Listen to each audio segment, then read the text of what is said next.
Bab 931. Melihat Charlie, hati Elaine penuh dengan kebencian. Meski telah mempercayai pernyataan polisi, dia percaya bahwa Charlie juga merupakan alat di mata para penjahat transnasional tersebut, alih-alih sengaja menyimpan kartu bank palsu. Namun, semua musibahnya dimulai dari kartunya.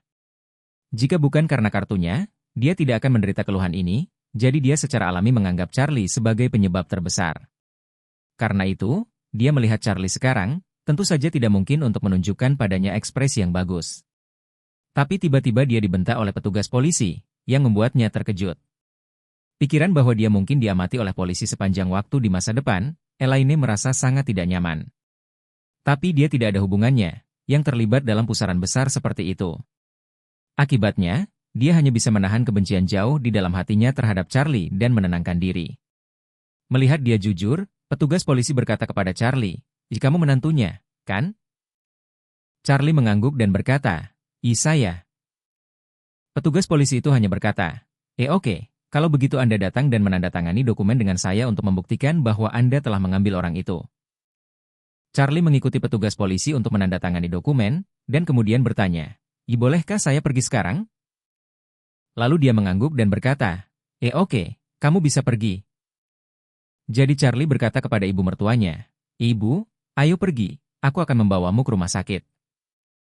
Elaine mengertakkan giginya dengan marah, tetapi tidak berani mengatakan sesuatu yang kejam, jadi dia hanya bisa bertindak di depan petugas polisi dan berkata, menantu laki-laki saya yang baik, Anda membantu saya, jika tidak, kaki saya tidak bisa bergerak." Charlie berjalan ke arahnya, menahan bau busuk di tubuhnya, dan membantunya berdiri. Kaki kanan Elaine sangat sakit, dan jantungnya terluka dengan sedikit gerakan. Tetapi sekarang Elaine bukan lagi Elaine sebelumnya. Elaine sebelumnya tidak mengalami kerugian, tidak mengalami kejahatan, dan tidak pernah menderita. Dia telah diintimidasi oleh daging, tetapi sekarang Elaine, setelah 2 hari pemukulan intensif, sudah memiliki toleransi yang cukup kuat. Menurutnya, rasa sakit akibat patah kaki tidak lebih dari gerimis dibandingkan dengan rasa sakit dan siksaan di pusat penahanan. Dia tidak bisa tidak memikirkan lagu Zheng Zhihua. Dia berkata bahwa rasa sakit yang ditiup angin dan hujan bukanlah apa-apa. Selama dia bisa menyingkirkan mimpi buruk pusat penahanan, bahkan jika dia mematahkan 2 kaki, selama dia bisa keluar, itu sangat berharga. Charlie membantu ibu mertuanya keluar dari pusat penahanan. Sebuah taksi Jetta tua di pintu telah menunggu di sini. Itu adalah taksi yang diambilnya ketika dia datang. Jadi dia berkata kepada Elaine, "Bu, ayo kita masuk mobil." Elaine sangat tertekan saat melihat taksi rusak ini. Dia telah menderita begitu banyak kejahatan dan akhirnya keluar. Dia harus pergi dengan mobil yang bagus untuk sedikitnya, bukan? Tidak peduli apa, dia pasti telah mengendarai BMW 530 suaminya. Hasilnya, BMW tidak melihatnya, dan bahkan sekarang dia harus duduk di mobil sewaan yang rusak. Elaine sangat marah, ingin memarahi Jacob, dan bahkan lebih memarahi Charlie. Tetapi hal yang paling tidak nyaman adalah bahwa meskipun dia sangat marah di dalam hatinya, dia tidak bisa menjadi gila dengan Charlie. Dia tidak berani gila dengan Charlie karena kartu bank, dia juga tidak bisa gila dengan Charlie karena taksi. Dia hanya bisa menahan amarah di dalam hatinya, dan ketidaknyamanannya hampir meledak. Setelah itu, Elaine mengalami depresi dan naik taksi yang bobrok dengan dukungan Charlie. Setelah naik, Charlie berkata kepada pengemudi taksi, "Tuan, pergi ke bagian gawat darurat rumah sakit rakyat." Bab 932. Sopir itu buru-buru naik taksi ke rumah sakit rakyat. Duduk di kopilot, Charlie berkata kepada Elaine, "Ibu, saya sudah menelepon Claire. Dia sudah dilarikan ke rumah sakit rakyat." Elaine mendengus getir, lalu memalingkan wajahnya keluar jendela dengan marah, dan berkata dengan cara yang aneh, sungguh tidak berguna memiliki menantu sepertimu, kamu hanya akan membuatku kesulitan." Charlie dengan sengaja bertanya, "Ibu, apa yang kamu maksud dengan ini?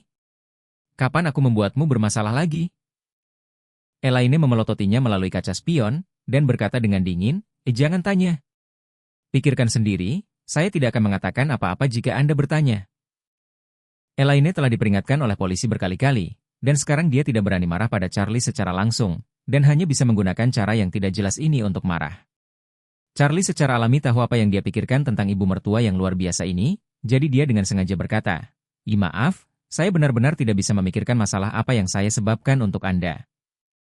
Dada Elaine naik turun karena amarah, dan kata-kata yang meneriaki Charlie beberapa kali telah mencapai bibirnya, tetapi pada akhirnya dia hanya bisa menahannya. Perasaan itu seperti kail tenggorokan. Jadi dia tidak bisa memikirkannya untuk beberapa saat, memaksa dirinya untuk membawa topi itu kepada Jacob, dan bertanya, dengan siapa ayahmu mengadakan pesta? Kapan dia pergi? Charlie berkata, dia pergi di pagi hari, tapi aku tidak tahu siapa yang ada di sana, karena aku tidak bertanya padanya. Charlie tahu betul bahwa jika ibu mertuanya tahu bahwa ayah mertuanya pergi ke pesta dengan cinta pertamanya dan teman-teman sekelasnya, dia akan sangat marah sampai taksi itu dihancurkan. Jadi dia hanya berpura-pura bodoh dan memintanya untuk bertanya langsung pada tuan tua pada saat itu, tetapi dia tidak ingin mengarungi air berlumpur di antara mereka berdua. Elaine sangat marah dan mengutuk. Bukankah mereka baru saja berkumpul beberapa waktu yang lalu? Mengapa mereka berkumpul lagi? Sepertinya selama 2 hari saya berada di pusat penahanan, hidupnya sangat indah.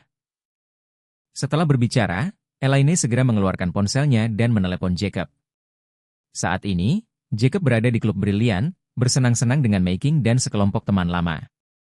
Dan suasana hati Jacob sendiri sedang bagus, karena tidak ada teman sekelas lamanya, termasuk Xie Wenru, yang berani mengejeknya lagi. Melihat wajah Charlie, Boyu secara pribadi melayani Jacob dan teman sekelasnya. Wajah ini sangat langka di Aurous Hill. Jadi teman sekelas lama Yakub tidak bisa tidak mengaguminya. Setiap orang menikmati makan siang yang lezat di Klub Bose, karena semua orang masih dalam mood, jadi Making meminta sebuah kotak di Klub Bose yang brilian, dan semua orang mulai bernyanyi. Lingkungan KTV di Brilliant Klub Bose dapat dikatakan sebagai yang terbaik di seluruh Aurous Hill. Puluhan teman sekelas lama tidak berdesakan di dalamnya. Sebaliknya, itu sangat luas. Dekorasi di dalamnya secara alami mewah dan fasilitasnya canggih dan nyaman. Tapi satu-satunya hal buruk adalah terlalu banyak orang di pesta itu. Semua orang mengklik banyak lagu sekaligus, jadi butuh waktu lama untuk bernyanyi dalam antrean. Jacob secara khusus memesan lagu oleh kekasihnya, dan akhirnya menunggu lagunya sendiri selama lebih dari setengah jam, jadi dia mengambil mikrofon, dan kemudian menyerahkan mikrofon lainnya ke Making, dan berkata dengan rajin, "The Making, ini mari kita nyanyikan lagu bersama. Kekasih kepercayaan saya ini aslinya adalah lagu Dua Cinta, dan di mata generasi yang lebih tua, lagu ini masih sangat terkenal.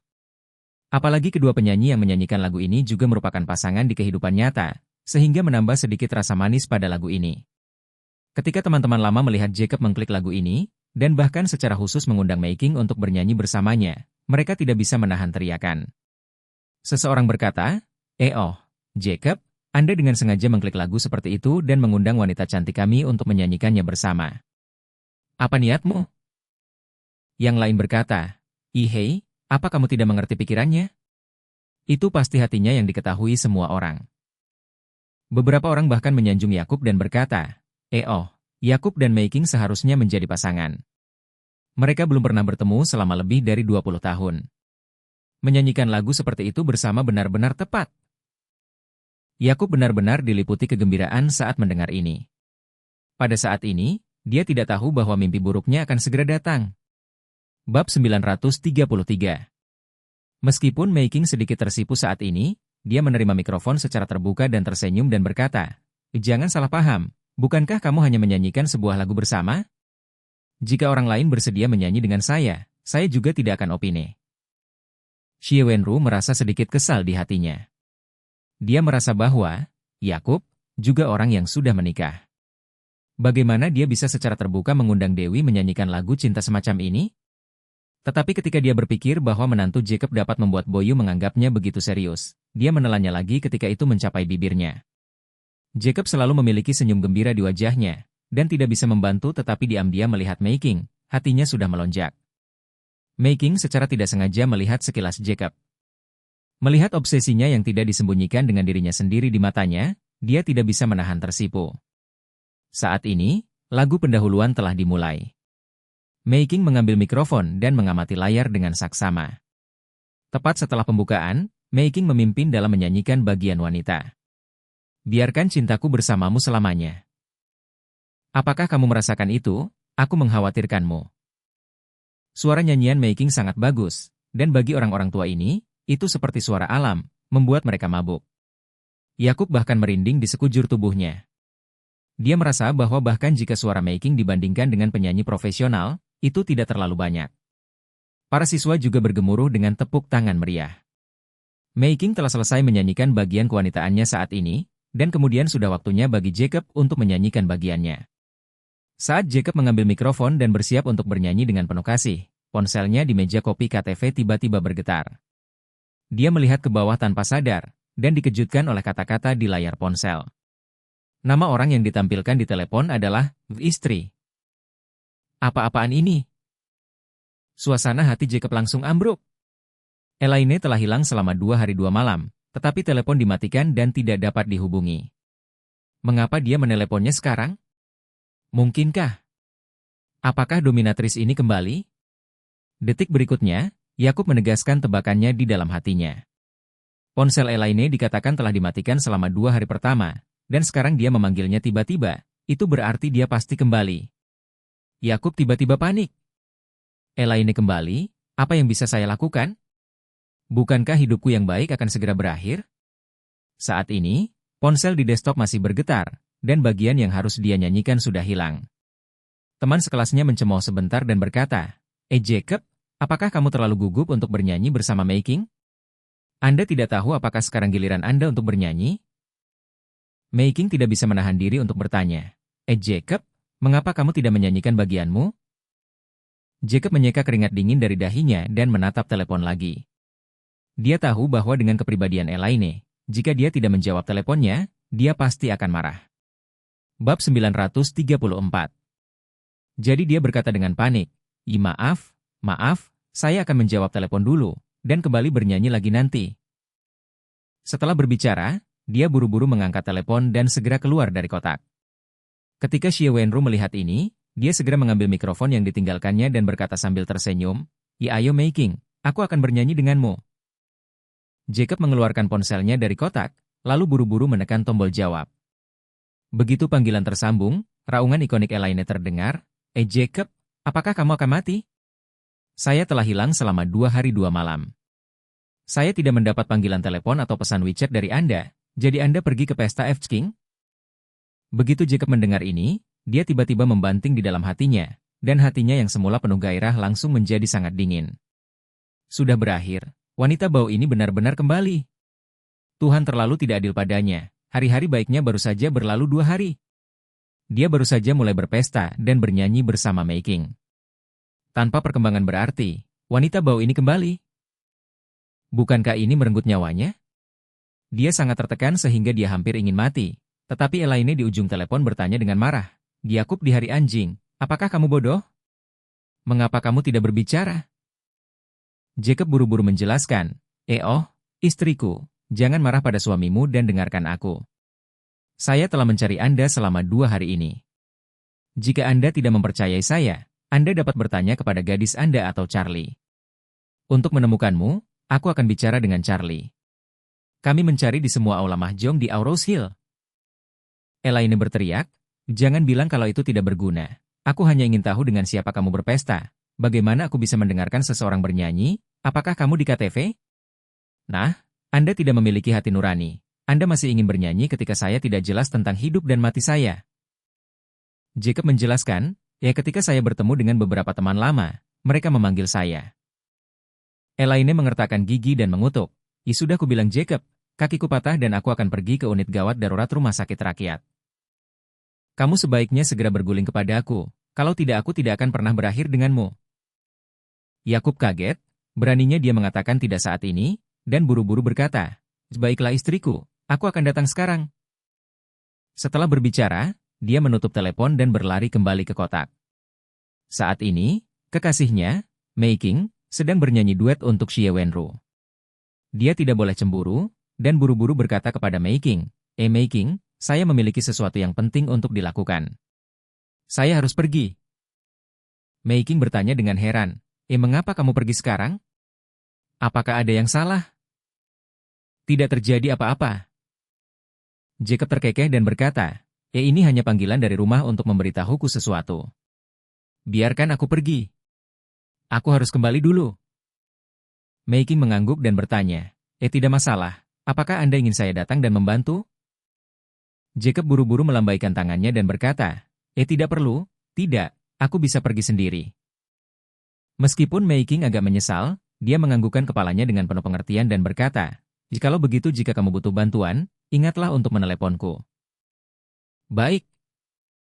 Jacob mengangguk, dan buru-buru berkata kepada yang lain, semuanya, aku harus pergi sedikit dulu, kamu harus makan dan minum dan bersenang-senang. Semua orang tidak dapat menahan diri untuk mengatakan, Jacob, ini baru mulai bernyanyi, mengapa kamu pergi? Kami belum mendengar nyanyianmu. Jacob hanya bisa gigit jari dan berkata, ada sesuatu yang sangat mendesak kali ini. Xie Wenru merasa sangat bahagia dan berkata, Jacob, apakah Elaine memanggilmu untuk mendesakmu kembali? Anda tidak membawanya ke pesta. Dia pasti marah. Jacob memelototinya dan berkata dengan dingin, Xie Wenru, ada apa denganmu? Kenapa kamu ada di mana-mana? Setelah berbicara, dia dengan enggan melirik Mei Qing dan menoleh keluar kotak. Begitu dia keluar dari kotak, Yakub menghentakkan kakinya dengan marah. Apa-apaan ini? Bagaimana Elaine bisa kembali begitu cepat? Mengapa dia tidak bisa belajar dari Horiah? Lihatlah Horiah, tidak ada kabar sejak dia menghilang, dan dunia seperti menguap. Jika Elaine bisa belajar darinya, itu akan bagus. Jacob bergegas keluar dari klub Bose yang megah itu, dengan tergesa-gesa mengendarai BMW-nya ke rumah sakit rakyat. Bab 935. Juga berlari menuju rumah sakit rakyat adalah Claire, yang sangat cemas. Dia mendengar bahwa kaki ibunya patah, dan hatinya sangat cemas. Dia tidak tahu apa yang terjadi pada ibunya dalam 2 hari terakhir. Elaine menutup telepon, memegang kaki kanannya, mengeluarkan keringat dingin seperti hujan. Sambil berteriak, dia mendesak pengemudinya dengan kesal, dan berkata, apakah kamu masih bisa memperbaiki mobil yang rusak ini? Berkendara sangat lambat. Saya terluka. Anda tahu? Sopir taksi berkata dengan tidak tergesa-gesa, kecepatan mengemudi di kota terbatas. Saya harus benar-benar mengikuti peraturan batas kecepatan. Mengebut tidak hanya akan mengurangi poin, tetapi juga menimbulkan ancaman besar bagi keselamatan pejalan kaki. Mengancam ibumu. Elaine merasa marah. Mendengar apa yang dia katakan, dia langsung memarahi dengan marah. Berkendara lebih cepat. Sangat menyakitkan bagi saya sehingga Anda dapat menghasilkan lebih banyak uang atau mengapa? Kamu sangat menunda. Seandainya aku cacat, ibuku tidak akan pernah berakhir bersamamu dalam hidup ini. Pengemudi itu berkata tanpa daya, saya telah mengemudikan mobil ini cukup cepat. Jika Anda mengira saya mengemudi dengan lambat, Anda bisa turun dan pindah ke mobil lain. Elaine bahkan tidak memikirkannya, dan berseru, bagaimana sikapmu? Percaya atau tidak, saya akan mengeluh tentang Anda. Percaya atau tidak, saya akan membuat Anda menganggur hari ini. Sopir itu berkata dengan marah, saya mengikuti peraturan lalu lintas. Apa yang kamu keluhkan tentang saya? Apakah Anda mengeluh tentang keengganan saya untuk mempercepat? Elaine mengertakkan gigi dan mengutuk, aku mengeluh bahwa kamu tidak senonoh dan melecehkanku secara seksual. Sopir itu tiba-tiba tertawa, menatapnya melalui kaca spion, dan berkata dengan nada menghina, jika kamu melihat seperti apa kamu, jelek sekali. Kedua gigi depanmu di PHK dengan megah, seperti yang ada di sketsa seperti Song Dandan, kamu masih memiliki wajah untuk mengatakan bahwa aku secara seksual melecehkanmu? Jangan melecehkan saya secara seksual, saya akan membakar banyak dupa.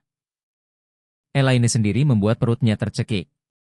Ketika dia mendengar bahwa pengemudi itu berani untuk berbicara kembali kepadanya, bahkan berani mengejek keburukannya, dia tiba-tiba menjadi marah dan berteriak dingin. Siapa namamu? Anda bekerja di perusahaan mana? Saya sekarang menelepon untuk mengeluh, percaya atau tidak? Ketika pengemudi mendengar ini, dia langsung menjadi marah dan menepi dan berkata dengan jijik, jika Anda ingin mengeluh, silakan mengeluh. Jika saya tidak bisa menerima pesanan Anda, pergi dari sini. Elaine memarahi, biarkan aku turun. Berapa usiamu? Bawa aku cepat, apa kamu belum dengar? Anda menunda perawatan kaki saya, dan saya putus asa dengan Anda.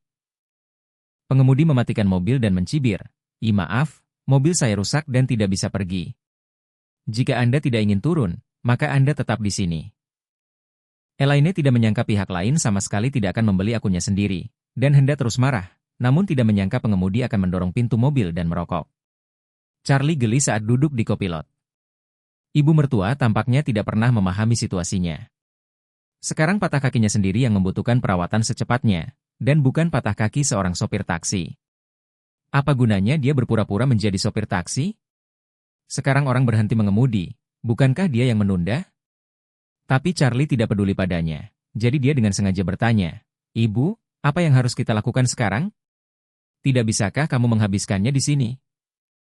Elaine akan meledak, tapi sekarang kakinya patah dan harus segera ke rumah sakit untuk perawatan secepatnya. Jika tidak, bagaimana jika dia tertinggal dan menjadi cacat nantinya? Jadi dia hanya bisa berkata kepada Charlie, pergi dan hentikan mobil lain." Charlie mengangguk, keluar dari mobil dan berjalan ke pinggir jalan untuk menunggu beberapa saat, memberi isyarat untuk menghentikan taksi lain.